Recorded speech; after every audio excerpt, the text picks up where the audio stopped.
ایرانی بحریہ نے امریکہ کی جانب سے کسی بھی معاہدے کی خلاف ورزی پر جواب دینے کی دھمکی دے دی۔ ایرانی نیوی کمانڈ نے اپنے بیان میں کہا ہے کہ آبنائے ہرمز کی صورتحال دوبارہ پہلے جیسی محدود کر دی گئی ہے۔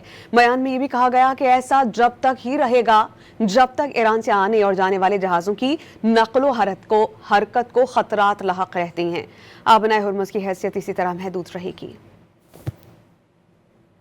ایرانی بحریہ نے امریکہ کی جانب سے کسی بھی معاہدے کی خلاف ورزی پر جواب دینے کی دھمکی دے دی۔ ایرانی نیوی کمانڈ نے اپنے بیان میں کہا ہے کہ آبنائے ہرمز کی صورتحال دوبارہ پہلے جیسی محدود کر دی گئی ہے۔ بیان میں یہ بھی کہا گیا کہ ایسا جب تک ہی رہے گا جب تک ایران سے آنے اور جانے والے جہازوں کی نقل و حرکت کو خطرات لاحق رہتے ہیں۔ آبنائے ہرمز کی حیثیت اسی طرح محدود رہے گی۔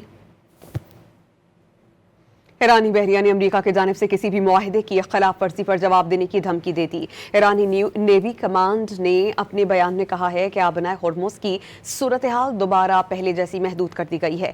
بیان میں یہ بھی کہا گیا کہ ایسا جب تک ہی رہے گا جب تک ایران سے آنے اور جانے والے جہازوں کی نقل و حرکت کو خطرات لاحق رہتے ہیں۔